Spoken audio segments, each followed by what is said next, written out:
Dear viewers, আজ আপনাদের সাথে 13তম বিসিএস প্রিলিমিনারি টেস্টের প্রশ্নটি নিয়ে আলোচনা করার চেষ্টা করব। এর আগে আপনাদের সঙ্গে আমি দশম, একাদশ এবং দ্বাদশ এই 3 বছরের বিসিএস প্রিলিমিনারি টেস্টের যে প্রশ্নগুলো ছিল সেগুলো নিয়ে কিন্তু আলোচনা করেছি। যারা ওই লেকচারগুলো দেখেননি তাদেরকে অনুরোধ করব আমাদের প্লেলিস্ট থেকে ওই লেকচারগুলো অবশ্যই দেখে নেবেন। তাহলে চলুন শুরু করি আমাদের আজকের লেকচারটি। আজকের লেকচারে যে প্রথম যে প্রশ্নটি আপনারা দেখতে পাচ্ছেন এটা হলো 1991 সালে বিজনেস ইন্টারন্যাশনালের সমীক্ষায় জীবনযাত্রার ব্যয়ভার লিভিং কস্ট যেটিকে বলা হয় সবচেয়ে বেশি কোন দেশে। এটা যেহেতু 1991 সালের কথা বলা হয়েছে সেক্ষেত্রে অ্যান্সারটা হবে জাপানের টোকিওতে। কিন্তু এই ধরনের প্রশ্ন তো আর এখন থাকবে না, এখন হলো আপনাদের সাম্প্রতিক যদি এরকম প্রশ্ন থাকে তাহলে আমরা যেমন 2016 সালের একটা গবেষণা থেকে জানি যে ইআইইউ মানে ইকোনমিক ইন্টেলিজেন্স ইউনিট, তাদের গবেষণা থেকে আমরা জানি যে এখন বর্তমানে বিশ্বে সব থেকে বেশি লিভিং কস্ট কান্ট্রি হলো আপনার সিঙ্গাপুর সিটি, মানে শহর হলো সিঙ্গাপুর সিটি, যেটি সিঙ্গাপুরের। তো আশা করি বিষয়টি বুঝতে পারছেন। এর পরের যে প্রশ্নটি সেটা হলো যে উৎপাদিত পণ্য বিক্রয় হিসাব অনুসারে 1990 সালের সর্ববৃহৎ বিক্রেতা কোম্পানি কোনটি। এখানে আপনার কতগুলো অপশন দেওয়া আছে, যেমন আইবিএম আছে, জেনারেল মোটরস আছে, রয়্যাল ডাচ বা শেল আছে, ইক্সন আছে। তো এখানে অ্যান্সারটা হবে 1990 সাল অনুযায়ী আইবিএম। আপনারা যারা আইবিএম সম্পর্কে জানেন না তাদেরকে একটু বলে রাখি এখানে, সেটা হলো আইবিএম হলো ইন্টারন্যাশনাল বিজনেস মেশিন, মনে রাখতে হবে আইবিএম ইন্টারন্যাশনাল বিজনেস মেশিন, এবং এটি যাত্রা শুরু করে হলো 1911-এ, তার মানে 1911 সালে এর যাত্রা শুরু হয়। এবং এটার এখন যে সদর দপ্তর, আগে আমি এটা সিইও যিনি আছেন এখন তার সম্পর্কে একটু বলি। তিনি হলো অরবিন্দ কৃষ্ণা। তিনি 6 এপ্রিল থেকে 2020 থেকে আর কি সে এখন স্টিল নাও আছেন তিনি। আর এখানে একটা বিষয় অবশ্যই মনে রাখতে হবে যে তার হেডকোয়ার্টারটা আপনার নিউ ইয়র্কে অবস্থিত কিন্তু। তো এই যে বিষয়গুলো জানলে মোটামুটি হচ্ছে। এরপরে আমাদের যে প্রশ্নটা আপনারা দেখতে পাচ্ছেন সেটা হলো যে আঞ্চলিক ভিত্তিতে জীবন প্রত্যাশা বা দ্যাট মিনস লাইফ এক্সপেক্টেন্সি সবচেয়ে বেশি কোথায়। সবচেয়ে বেশি আমি যদি জীবন আমাদের যে গড় আয়ু সব থেকে বেশি কোন দেশে, যদি এটাকে আমরা অ্যানালাইসিস করি আমরা সবাই জানি এটা জাপান। সেখানে গড় মোটামুটি 83.7 ইয়ার্স। কিন্তু যদি আপনি মহাদেশের কথা চিন্তা করেন, জাপান যদি এশিয়া মহাদেশে, যেহেতু এশিয়া মহাদেশ সব দেশে তার এরকম না, আমাদের দেশে 70-71 এরকম এর মধ্যে থাকে, 69-71 এর মধ্যে। তো সেক্ষেত্রে আমরা এই যে মহাদেশ ভিত্তিক যদি চিন্তা করা, অঞ্চল ভিত্তিক যদি চিন্তা করা, তাহলে উত্তর আমেরিকাকে আমরা এখানে প্রাধান্য দিব, কারণ উত্তর আমেরিকার গড় আয়ু মোটামুটি 79 ইয়ার্স। এরপরে যে প্রশ্নটা আপনারা দেখতে পাচ্ছেন সেটা হলো 1988 সালের সমীক্ষায় জনপ্রতি বিদ্যুৎ খরচ সবচেয়ে বেশি কোন দেশে। সব থেকে বেশি যে বিদ্যুৎ খরচ সেটা হলো আমাদের পাকিস্তানে, সেটা 1988 সালের হিসাব অনুযায়ী, ঠিক আছে। এখন কিন্তু হয়তো সেই হিসাব নাই, যাই হোক। এরপর হলো 1990 সালের সমীক্ষা এশিয়ার কোন দেশ থেকে আগত যুক্তরাষ্ট্র বসবাসের সংখ্যা সবচেয়ে বেশি, এটা হলো আপনার ইন্ডিয়া। এখনো আপনি ক্যালকুলেশন করে দেখবেন যে ইন্ডিয়া থেকে সব থেকে বেশি লোক আপনার যুক্তরাষ্ট্রে বসবাসকারী। এখন এখানে একটা বিষয় বলে রাখি, বিশ্বের সব থেকে জনবহুল কান্ট্রি কোনটা, এটা অবশ্যই চীন, আর সেকেন্ড পজিশন হচ্ছে ইন্ডিয়া। এখন আপনি যদি একটু ক্যালকুলেশন করেন দেখবেন চীনের লোকজন কিন্তু বেশি একটা বাইরে যে ওইভাবে আর কি বসবাসের উদ্দেশ্যে যাওয়ার ওদের প্রয়োজন তেমন একটা পড়ে না। তাহলে সেকেন্ড পজিশনে থাকলে হলো ইন্ডিয়া, এবং ইন্ডিয়ার অনেক লোক মধ্যপ্রাচ্য থেকে শুরু করে বিভিন্ন কান্ট্রিতে আপনার বসবাস করে। তাহলে আশা করি বিষয়টি বুঝতে পারছেন, অ্যান্সার হবে ইন্ডিয়া। এরপরের যে প্রশ্নটি দেখতে পাচ্ছেন সেখানে বলা হচ্ছে যে 1989-এ আপনার সমীক্ষা অনুসারে চাল রপ্তানিকারক দেশ কোনটি। বর্তমানে চাল রপ্তানিকারক দেশ শীর্ষে আছে আপনার ইন্ডিয়া চাল রপ্তানির দিক থেকে, কিন্তু ওই তখনকার সময় আপনার চাল ছিল হলো থাইল্যান্ড। তো এরপরে দেখতে পাচ্ছেন একটা প্রশ্ন, যে এশিয়া ওয়াচ কর্তৃক সম্প্রতি উদ্ঘাটিত কোন অপরাধের জন্য চীনের বিরুদ্ধে যুক্তরাষ্ট্র স্পেশাল 301 প্রয়োগ করার বিবেচনা করে। এটা হলো আপনার যে ভিয়েতনাম তিয়ানমেন স্কোয়ারে সংঘটিত ট্র্যাজেডি 1999 সালে যেটা হয়েছিল। যাই হোক, এসব প্রশ্ন আসলে অত বেশি গুরুত্বপূর্ণ না। এরপরে এশিয়ার অর্থনৈতিক উন্নয়নের লক্ষ্যে নতুন জোটগুলোর মধ্যে কোনটিকে এসকেপ সবচেয়ে বেশি উপযোগী বিবেচনা করে। এটার অ্যান্সার হবে হলো আপনার অ্যাপেক। আমি যদি আপনাদেরকে একটু এসকেপ এবং অ্যাপেক এই দুইটা নিয়ে একটু কথা বলি তাহলে বিষয়টা আপনাদের একটু বোধগম্য হবে। এশিয়ার অর্থনৈতিক উন্নয়নের লক্ষ্যে, দ্যাট মিনস আপনি চিন্তা করেন এসকেপ এমন একটা বিষয়, এমন একটা সংস্থা, আপনারা জানেন যে এটির সাথেই কিন্তু এই যে অর্থনৈতিক উন্নয়ন এবং সেটা এশিয়া ভিত্তিক সেরকম একটা বিষয় কিন্তু আপনার জড়িত আছে। যেমন যদি স্কেপের পূর্ণরূপ আমরা খেয়াল করি, স্কেপ হলো ইকোনমিক অ্যান্ড সোশ্যাল, খেয়াল করবেন ইতে ইকোনমিক অ্যান্ড এসতে social commission, commission for Asia and Pacific, মানে এশিয়া এবং প্যাসিফিক যে অঞ্চল, এই যে আমাদের যে অঞ্চল আর কি, সেই এই অঞ্চলগুলো আর আপনার অর্থনৈতিক উন্নয়নের জন্যই মূলত এসকেপ। এটা আসলে ইউনাইটেড নেশন, জাতিসংঘের একটা অঙ্গ সংগঠন। এটার মূল লক্ষ্য কি? এটার মূল লক্ষ্য হলো আপনার এই যে যে আপনার যে এই যে এশিয়া এবং প্যাসিফিক যে অঞ্চলটা আছে এর মধ্যে এদের আপনার সাস্টেনেবল ডেভেলপমেন্টকে অর্জন করা, এটাই ছিল এসকেপের মূল উদ্দেশ্য। তাহলে এসকেপ সম্পর্কে আপনার একটা আইডিয়া বলেন। এবং সবচেয়ে বেশি উপযোগী বিবেচনা করছে অ্যাপেক। অ্যাপেকটাকে সব থেকে বেশি বিবেচনা করার পিছনে কারণটা কি? অ্যাপেকটা আসলে কি? অ্যাপেকটা হলো Asia Pacific economic cooperation. Asia Pacific economic cooperation যেটা অ্যাপেক, সেটার সদর দপ্তর হলো আপনার সিঙ্গাপুরে। আচ্ছা, আর এটা প্রতিষ্ঠিত হয়েছিল 1989-এ। দেখুন, এটা কিন্তু সেই সময়ের ঘটনা নয় যে সময় আর কি এই প্রশ্নগুলো করা হচ্ছিল, 1989-এ। এবং আপনার এটার যে এটা বেসিক্যালি প্রতিষ্ঠিত হয় ক্যানবেরা, অস্ট্রেলিয়াতে। আর এখন যদি চেয়ারপারসনের কথা বলি, এখন এই যে অ্যাপেকের চেয়ারপারসন তিনি হলেন আসলে মহিউদ্দিন ইয়াসিন, উনি হলো অ্যাপেকের চেয়ারম্যান। যাই হোক, এর অনেকগুলো মেম্বার দেশ আছে, যদি আমরা সেই মেম্বারগুলো সম্পর্কে একটু ছোট করে একটু চিন্তা করি তাহলে বিষয় বুঝতে পারবে। যেমন Singapore, United states, China, Indonesia, Vietnam, Japan, Australia, Malaysia, Philippines, এবং অনেকগুলো দেশ কিন্তু আমাদের অ্যাপেকের অন্তর্ভুক্ত। যাই হোক, আশা করি বিষয়টি আপনারা বুঝতে পারছেন। আমি যতটুকু আমার জানা আছে ততটুকু আপনাদের সাথে শেয়ার করার চেষ্টা করছি। এরপর হলো general agreement and tariff trade, যেটা গেট, কিন্তু এখন কিন্তু সেটা গেট নেই, এখন সেটা হলো উটো হয়ে গেছে। উটো মানে WTO, ওয়ার্ল্ড ট্রেড অর্গানাইজেশন। এই গেটটা প্রতিষ্ঠিত হয়, যে general agreement and tariff and trade, এটা প্রতিষ্ঠিত 1946-এ। আর 1995 সালে এই গেটটাকে পরবর্তীতে উটোতে কনভার্ট করা হয়। ঠিক আছে, এখন কথা হচ্ছে যে এই একমাত্র বহুমুখী সহায়ক সংস্থা হিসেবে বর্তমানে বিশ্ববাজারে কত শতাংশের সমন্বয় সাধন করে থাকে? এটা মোটামুটি প্রায় 80%-এর সমন্বয় সাধন কিন্তু এই গেট বা যেটাকে উটো বলতেছি সেটাই কিন্তু করে থাকে। এরপর আসুন যে মিয়ানমারে 1990-তে মে মাসে অনুষ্ঠিত সাধারণ নির্বাচন হয়। সেই নির্বাচনে বিজয়ী হয়েও কোন পার্টি সামরিকতার কাছ থেকে ক্ষমতা লাভ করতে পারেনি? এটা হল NLD, যে ন্যাশনাল লিগ ফর ডেমোক্রেসি। এটা হলো এখানে আপনার যে বিষয়টা, এখানে অং সান সুচি, আপনারা জানেন যে এই অং সান সুচি তার এক যে রাজনৈতিক দল, সেটাই হলো আপনার NLD, national league for democracy. তিনি আসলে এই 1990 সালে জয়ী হন। জয়ী হওয়ার পরেও কিন্তু তিনি আসলে ক্ষমতায় দখল করতে, ক্ষমতা যেতে পারেনি। ঠিক আছে, এরপরে আমরা যদি একটা জিনিস দেখি যে 1990 সালের কোন তারিখে পূর্ব পশ্চিম জার্মানি, আপনাদের সাথে এর আগেও আপনারা এই বিষয় নিয়ে আলোচনা করছিলাম যে পূর্ব পশ্চিম জার্মানির যে দেওয়ালটা ছিল এই দেওয়ালটাকে ভেঙে দেওয়া হয়। সেটা হলো 1990 সালে 3রা অক্টোবর। এই অক্টোবর মাসের 3 তারিখে জার্মানির দেওয়ালটাকে ভেঙে দেওয়া হয়। এটা খুবই ইম্পর্টেন্ট একটা কোশ্চেন, এবং এটা ইতিহাসের একটা খুব গুরুত্বপূর্ণ একটা বিষয় যে এরকম ঘটনা কিন্তু খুব কমই ঘটে, যে কোনো একটা দেশ বিভক্ত হয়ে গেছে সেটাকে আবার পুনরায় আবার জয়েনিং দেওয়া, এটা কিন্তু একটা বিরল ঘটনা বলা চলে বিশ্বে।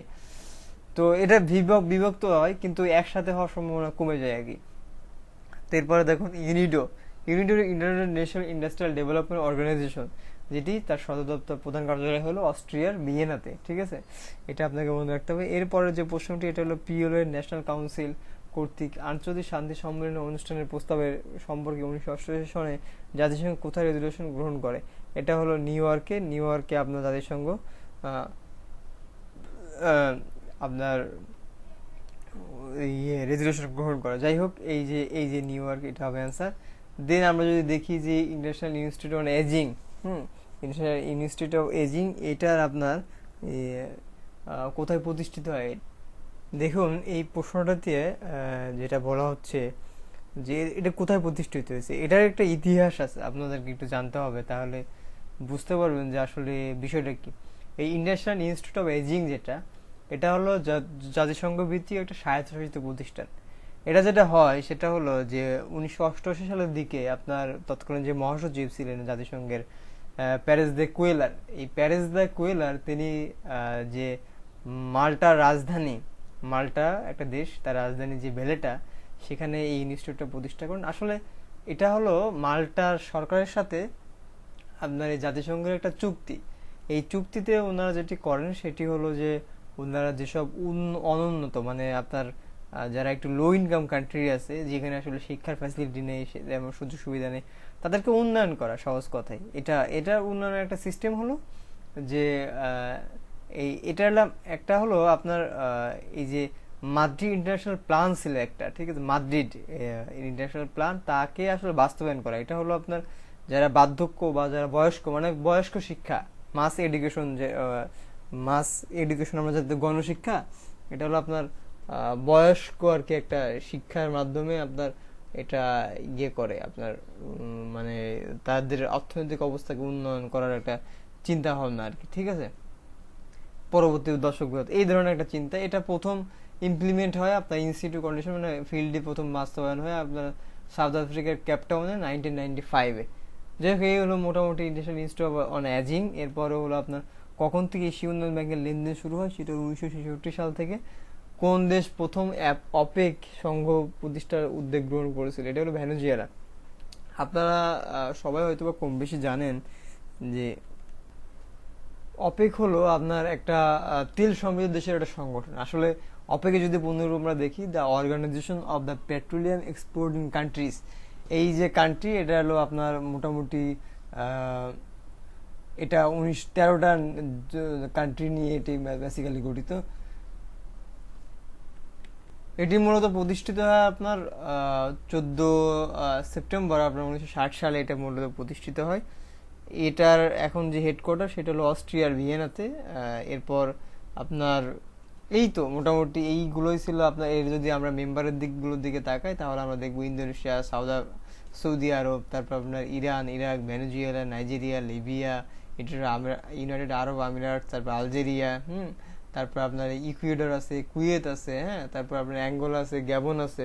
এগুলো সবই কিন্তু আপনার এই অপেকের সদস্যভুক্ত দেশ, ঠিক আছে। 14 প্রতিষ্ঠার সময় 5টা ছিল, আর এখন 14টা হয়ে গেছে বেড এটা আলটিমেটে, ঠিক আছে। তো এই হলো অপেক নিয়ে কথাবার্তা। এরপর আমরা যদি প্রাকৃতিক ও প্রকৃত প্রাকৃতিক সম্পদ সংরক্ষণের সংস্থায় প্রথম অধিবেশন কোথায় অনুষ্ঠিত হয়, এটা হলো রাশিয়ার আশকাবাদে। এটা প্রথম অধিবেশন অনুষ্ঠিত হয়, যেটা IUCN, international union for the conservation of nature and natural resource, ঠিক আছে। আচ্ছা, এই সদর দপ্তর হলো সুইজারল্যান্ডের গ্ল্যান্ডে অবস্থিত। জাতিসংঘের কারিগরি সহায়তা কার্যক্রম বিশিষ্ট সংশ্লিষ্ট বিভিন্ন তহবিল ও সংস্থার মধ্যে সমন্বয়ের দায়িত্ব পালন করে বিভাগের নাম কি, এটা UNDP, এটা হলো ইউনাইটেড নেশন ডেভেলপমেন্ট প্রোগ্রাম। এরপর হলো 1991 সালে উইম্বলডন টেনিস প্রতিযোগিতায় কে শিরোপা লাভ করে, তিনি মাইকেল স্টিচ। যাই হোক, এরপর কোন দেশটি আসিয়ান জোটভুক্ত নয়, এটা দক্ষিণ কোরিয়া, অবশ্যই আসিয়ান জোটভুক্ত নয়। আমরা জানি যে আসিয়ান হলো association of south east Asian nation, যেটি বেসিক্যালি 1967 সালে 5টি দেশের সমন্বয়ে গঠিত হলেও পরবর্তীতে এর সংখ্যা বর্তমান সদস্য 10 জন, এটা বাড়তে থাকে আর কি। আর এটা হলো আমাদের সহজ কথায় বললে আমাদের যে বাংলাদেশের যে নিচের দিকে আর কি, যদি আমরা নিচের দিকে ঠিক বলা যাবে না, এটা হলো আপনার বাংলাদেশের দক্ষিণ পূর্ব দিক। বাংলাদেশের দক্ষিণ পূর্ব দিকে এই আপনার এশিয়ার কিছু কান্ট্রি আছে, যেমন আপনার আমরা জানি যে মায়ানমার থেকে যদি শুরু করি, ওদিকে লাওস, কম্বোডিয়া, তারপর Singapore, Malaysia, Philippines, Indonesia, Thailand, এই সবগুলো কিন্তু এই এশিয়ানের সদস্যভুক্ত, ঠিক আছে। তাহলে অবশ্যই দক্ষিণ কোরিয়া প্রশ্ন উঠবে না, কারণ দক্ষিণ কোরিয়া তো আর উপরের দিকে, ঠিক আছে, জাপানের উপরে। তো সেক্ষেত্রে এটা না, মানে দক্ষিণ কোরিয়া যদি উত্তর পূর্ব দিকে আর কি। গোফ খজুরে এই বাগবিধির অর্থ কি, নিতান্ত অলস, সেটা তো জানেনি। এখন থেকে আমাদের বাংলা অংশ শুরু হচ্ছে আর কি, ঠিক আছে। তো এবার কোন দুটি অঘোষ ধ্বনি, আমরা জানি যে প্রত্যেক বর্গর, আমরা জানি বর্গীয় ধ্বনি কয়টা, বর্গীয় 5টা বর্গের মধ্যে 25টা ধ্বনি আছে, তাই না। তো এই প্রত্যেক বর্গের যে আপনার প্রথম যে দুইটা, আমরা যদি অল্প প্রাণ মহাপ্রাণে আমরা প্রথম দুইটা হলো অঘোষ, পরের দুইটা হলো ঘোষ, এটা আমরা জানি। আর প্রত্যেক অঘোষের প্রথমটা হলো অল্প প্রাণ, পরেরটা মহাপ্রাণ, অল্প প্রাণ মহাপ্রাণ, হ্যাঁ।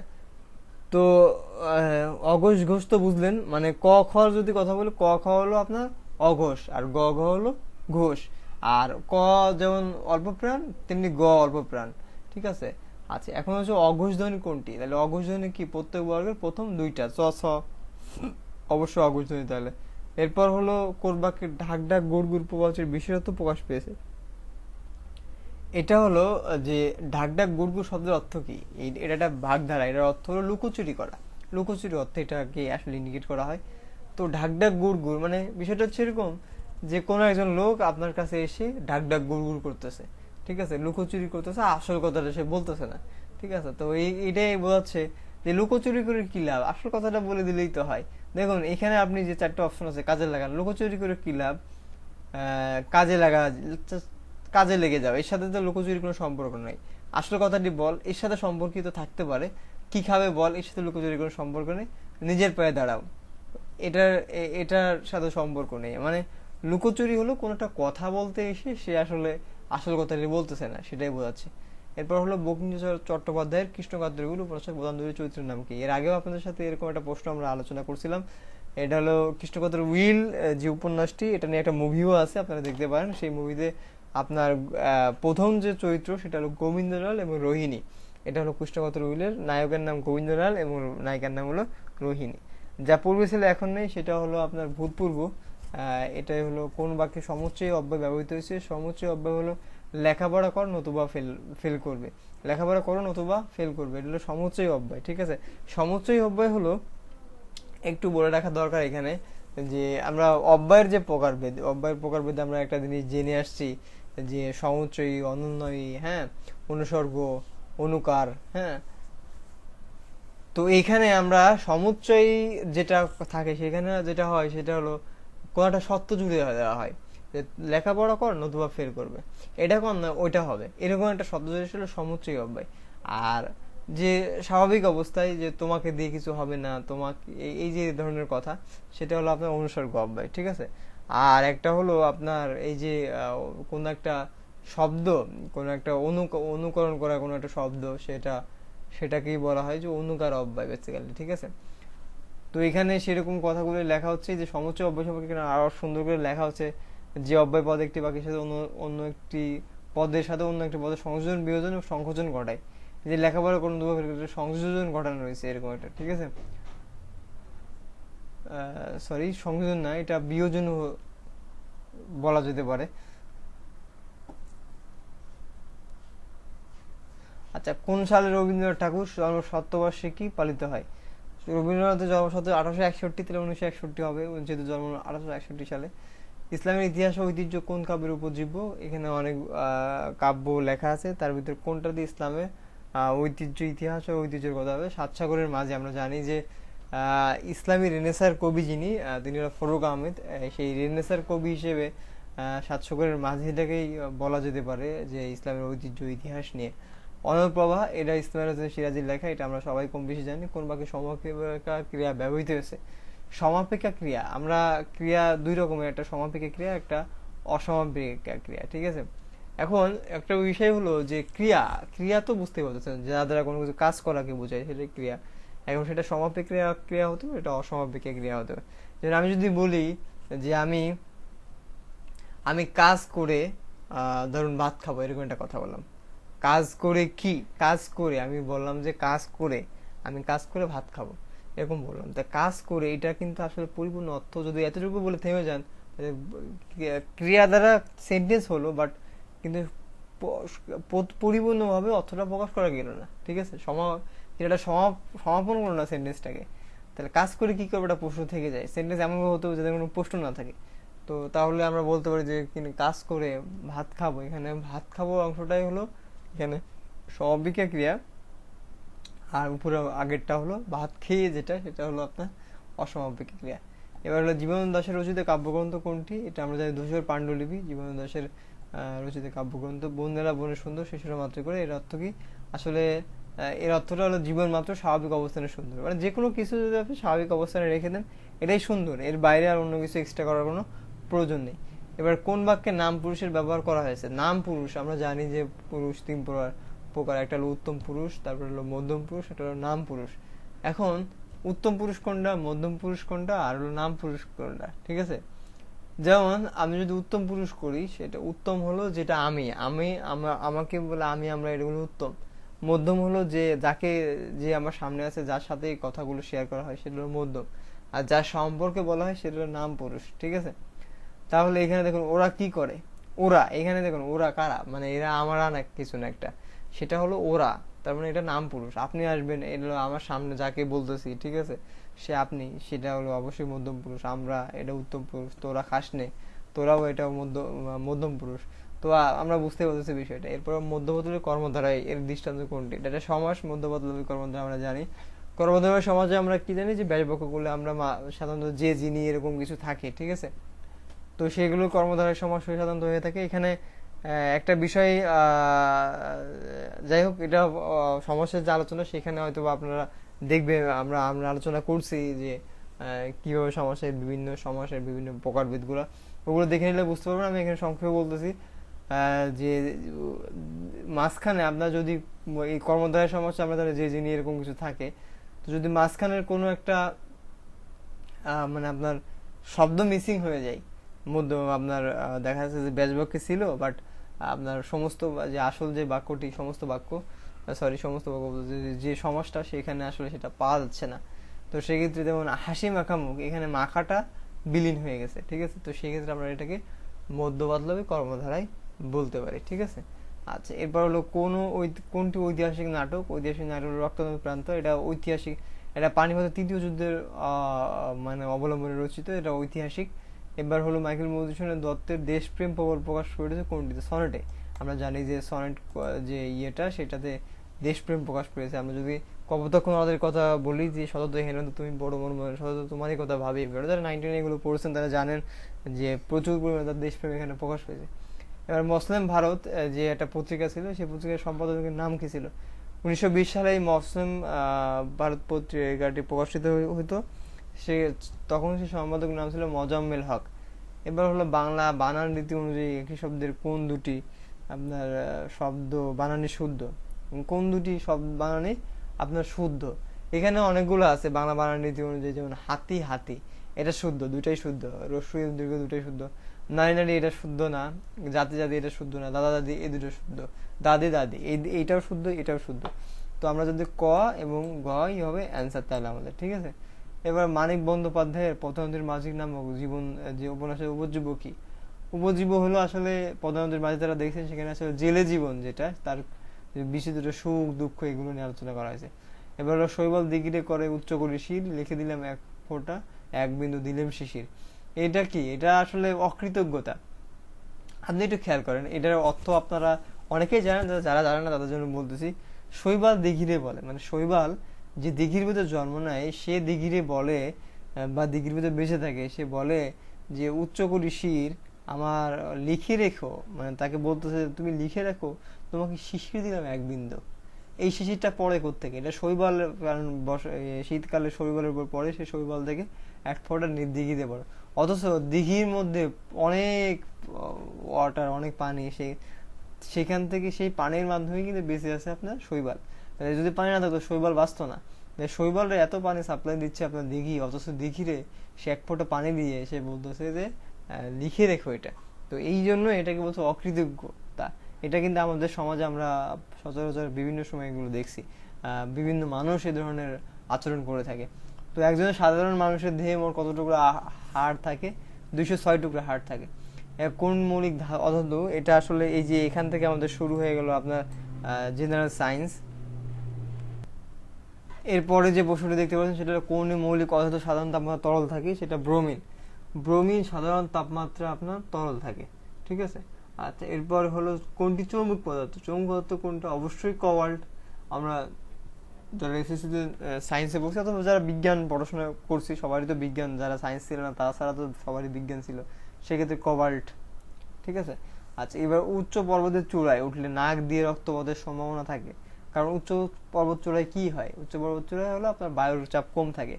উচ্চ পর্বতে গেলে বায়ুর চাপ, যতই আপনি উপরের দিকে উঠবেন তত বায়ুর চাপ কম থাকে। আর বায়ুর চাপ কম থাকলে কি হয়? মানুষের ভিতরে যে ইন্টারনাল যে প্রেশার, সেই প্রেশার আর বাইরের প্রেশার কি করে, এই দুইটাকে আপনার একটা ইকুইলিব্রিয়াম কন্ডিশন, মানে সাম্য অবস্থা একটা তৈরি করে।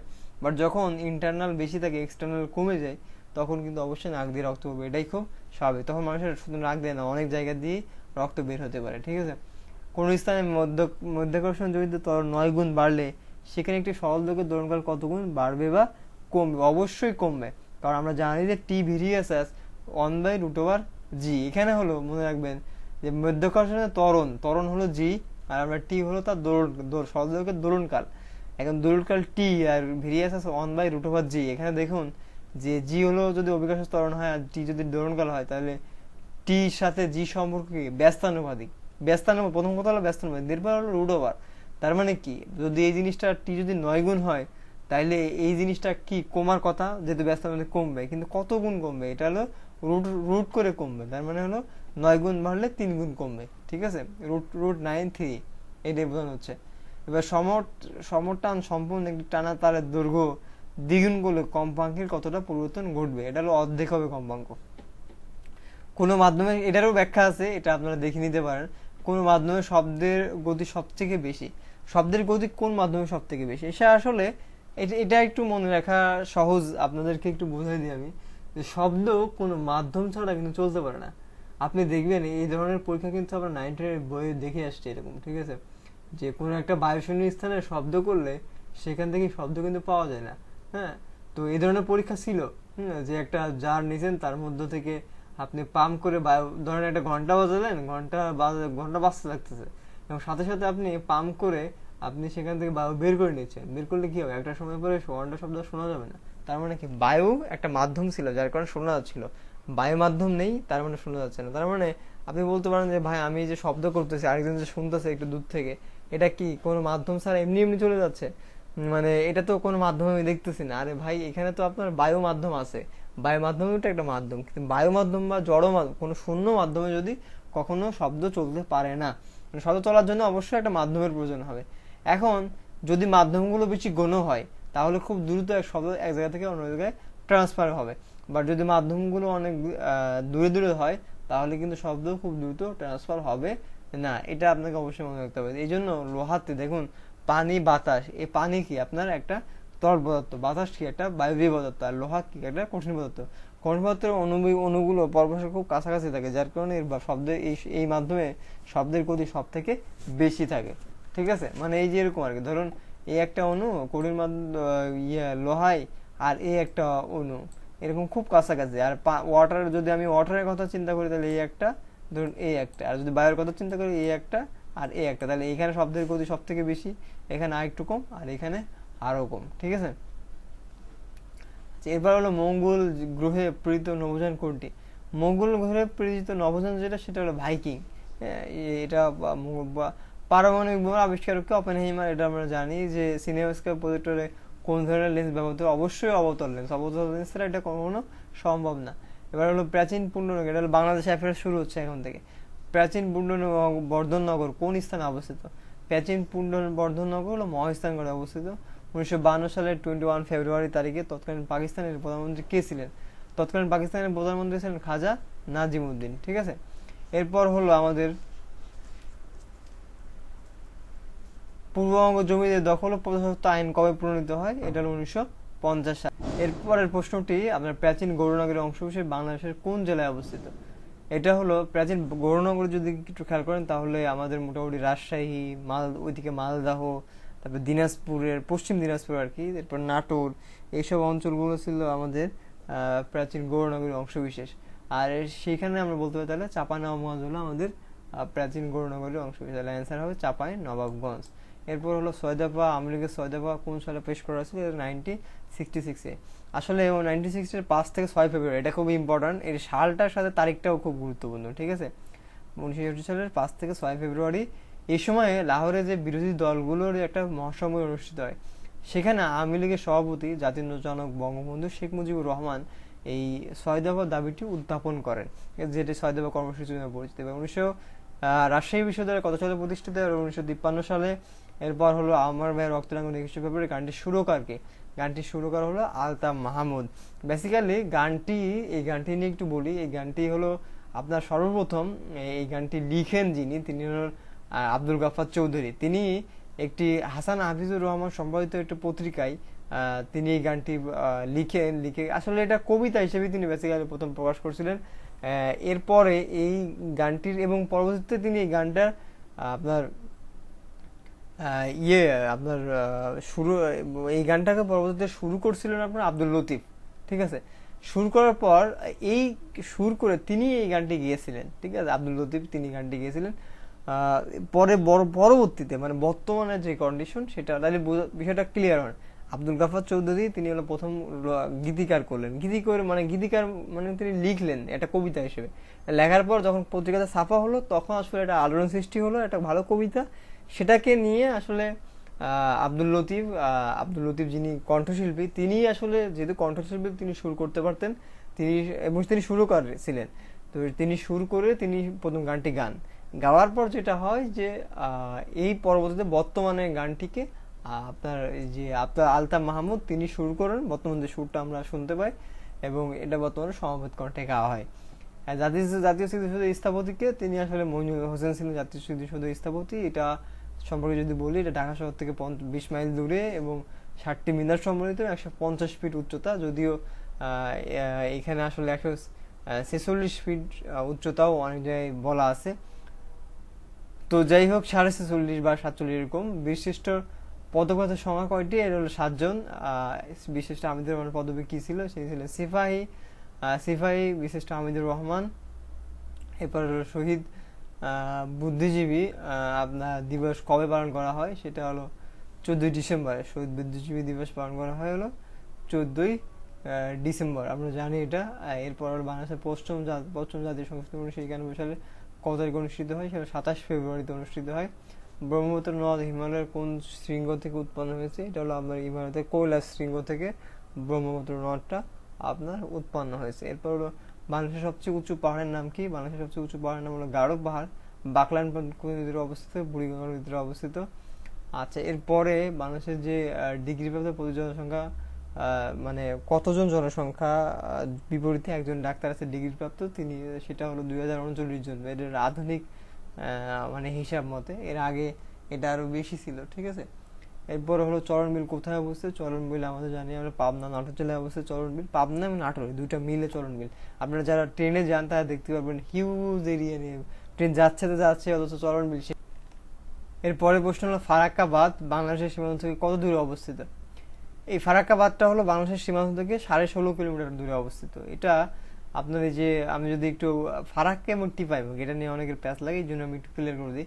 ফারাক্কা বাঁধটা হলো আপনার এই যে রাজশাহীর মধ্যে যে পদ্মা নদীটা ঢুকছে, এটা বাংলাদেশের যে সীমানা আছে সে সীমানা সেটা থেকে আপনার যে নদীর কথা বলতে নদী বরাবর যে সীমানাটা আছে সেখান থেকে কত দূরে? 16.5 কিলোমিটার।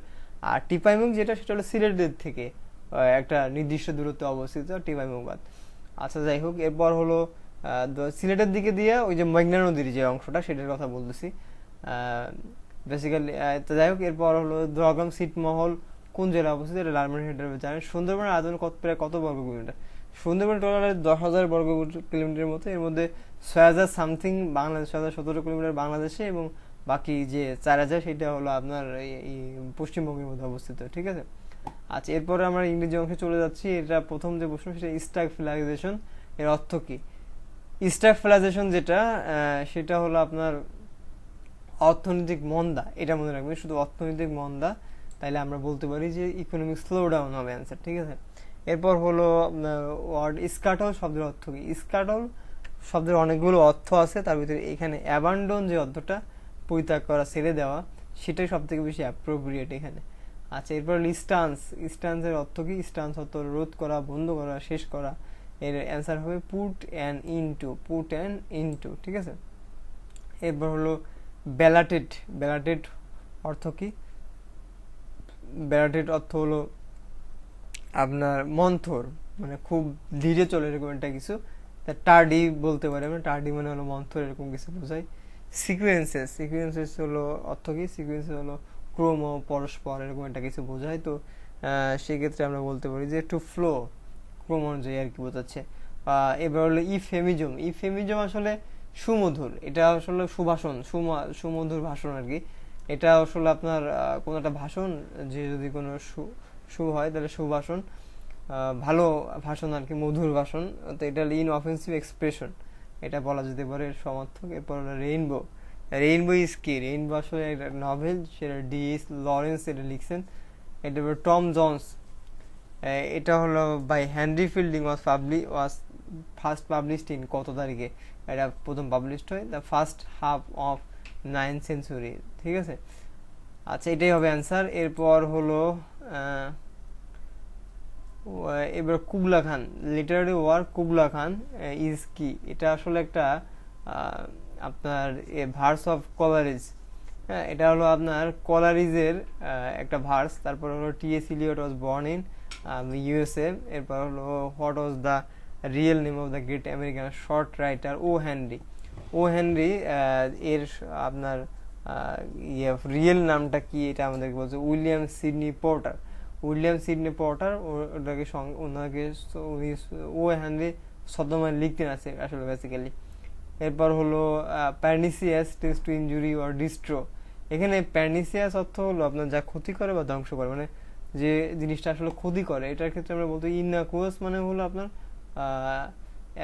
আসলে এটাও এক ধরনের ক্ষতির বিষয়ই বোঝায়, যে আসলে এমন কোনো কিছু যা আপনার যা কোনো অনিষ্ট করে।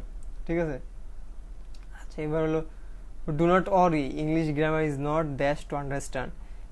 এটা হলো ইংলিশ ল্যাঙ্গুয়েজ হলো আপনার টু ডিফিকাল্ট। এখানে একটা বিষয় বুঝে রাখা ভালো যে আপনার এই যে টু ডট ডট টু, তারপরে so that, so dot dot that, এই যে আপনার আমরা এই দেখবেন যে আমরা যে আমাদের যে লেকচারগুলো আছে সেখানে দেখবেন ইংলিশের যে পার্ট, সেখানে আমরা আসলে ইংলিশের বেসিক কিছু বিষয় ট্রান্সফরমেশন সেন্টেন্সের যে বেসিক রুলস সেখানে আসলে এগুলো পাওয়া যায়, যে too dot dot to, so dot dot that. সেই বিষয়গুলো থেকে আমরা বলতে পারি যে ইংলিশ গ্রামার ইজ নট আপনার টু ডিফিকাল্ট টু আন্ডারস্ট্যান্ড, সেই এই হিসেবে আমরা বলতে পারি। এরপর হলো এখন আমরা দেখবো 84 নাম্বার প্রশ্ন। সেখানে বলা হচ্ছে যে we not have a holiday since the beginning of the year. এখানে আসলে যে সেন্টেন্সটি যে ইন্ডিকেট করতেছে, এখানে চারটা অপশন থেকে আপনাকে চয়েস করতে হবে। এখন দেখুন আমি যদি এখানে উই নট হ্যাভ, এখানে দেখুন ডিডেন্ট হ্যাভ আর কি, এরপর হলো হ্যাভেন্ট হ্যাড, তারপর হলো আরএন্ট হ্যাভিং, হ্যাঁ হ্যাড নট হ্যাড। আপনারা যারা আপনার যে কন্টিনিউয়াস যে ফর্মটা আর কি, পারফেক্ট কন্টিনিউয়াস ফর্ম, তিনটা টেন্সেরই এই পারফেক্ট কন্টিনিউয়াস ফর্ম সম্পর্কে কিন্তু আপনারা জানেন। এখানে দেখুন সিন্স দেওয়া আছে, সিন্স দিয়ে বোঝাচ্ছে যে পারফেক্ট কন্টিনিউয়াস টেন্সের একটা মোটিভে এটা মুভ করতেছে। ঠিক আছে, এখন আপনি এখানে কি দিবেন? এখানে আপনি হ্যাভ হ্যাভ যেহেতু নট হ্যাভ এরকম একটা নট টাইপের একটা, তাহলে হ্যাভ নট হ্যাড দিতে পারেন। যেহেতু এখানে আমি একটা কথা বলে রাখি যে হ্যাভ নট, আপনি ধরেন এখানে এই যে এইটাকে চয়েস করলেন, প্রথমটা যদি চয়েস করি এটা তো হবেই না। কেন হবে না? কারণ এটা তো আর আপনার কন্টিনিউয়াস ফর্মে যাচ্ছে না। কন্টিনিউয়াস ফর্মে কোনটা যাচ্ছে? কন্টিনিউয়াস ফর্মে আপনার শুধুমাত্র এই যে এই একটা জিনিসই যাচ্ছে, তাছাড়া কিন্তু কোনোটাই এই যে এটা যাচ্ছে, বাট এটা কিন্তু পারফেক্ট কন্টিনিউয়াস না। ঠিক আছে, সেক্ষেত্রে আমরা বলতে পারি যে এটা হ্যাভ নট হ্যাডই হওয়ার কথা।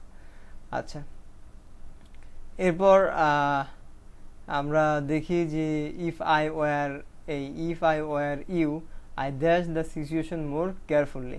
হ্যাঁ, এখানে ইফ আই ওয়ার ইউ, আমরা আরেকটা কথা এখানে বলে রাখি, এই যে টাইপের যে প্রশ্নটা আপনারা মানে যে সেন্টেন্সটা দেখছেন, এরকম সেন্টেন্স আপনি অনেক পাবেন। এই যে আপনার এই যে বিসিএস এর প্রশ্নগুলোতে এরকম সেন্টেন্স একটা থাকেই প্রায়। ঠিক আছে, তো এই সেন্টেন্সগুলোর মেন মোটিভটা কি? এখানে আসলে যেটা ইন্ডিকেট করা হয় সেটা হলো যে আপনার এটা হলো দুইটা ক্লোজ থাকে। এখন ফার্স্ট ক্লোজ, সেকেন্ড ক্লোজ এরকম একটা অংশ, বা মেন ক্লোজ, সাবঅর্ডিনেট ক্লোজ, যাই বলেন না কেন, এখানে একটা অংশ যদি আপনার পাস্টে হয় আরেকটা অংশ পাস্টে হবে, এরকম একটা বিষয় এখানে ইন্ডিকেট করা হয়। যেমন ইফ আই ওয়ার ইউ, যদি এখানে যেহেতু পাস্ট আছে, পরবর্তী অংশ কি হবে? পরবর্তী অংশ পাস্ট হবে, would handle, would have handle, এরকম একটা কিছু হবে। এখন দেখুন এখানে বলা হচ্ছে যে ইফ দ্বারা যদি যুক্ত হয় would could verb plus verb word ব্যবহার করতে হয়।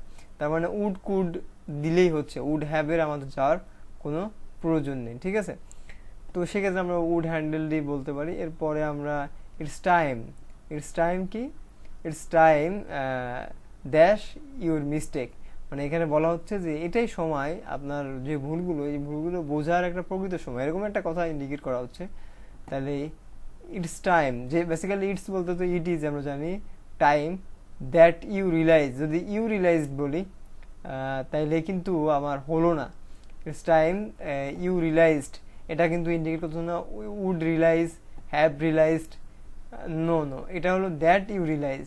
ঠিক আছে, এটা আপনার টোটাল বিষয়টাই আপনার প্রেজেন্ট ইন্ডিকেশন দিচ্ছে। ঠিক আছে, আচ্ছা যাই হোক, এরপরে আমরা যদি দেখি উই হ্যাভ রিসেন্টলি ইন্টার দ্যাশ an agreement, recently inter into an agreement, কারণ ইন্টার এরপর যদি ইন বসে তাহলে কোনো একটা চুক্তিকে ইন্ডিকেট করা বোঝায়। ঠিক আছে, এরপর হলো the boy from the village said, সে বলল যে I dash, I dash stuff then বেগ।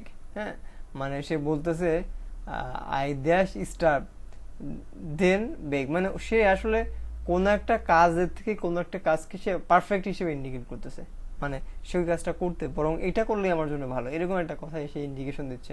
তাহলে আমরা বলতে পারি যে উড রেদার, আমরা যদি কোনো এরকম কিছু দেখি যে কোনো একটা জিনিস থেকে কোনো একটা বেটার বোঝায় কোনো একটা কাজকে, তো উড রেদারই তখন আমরা ব্যবহার করব।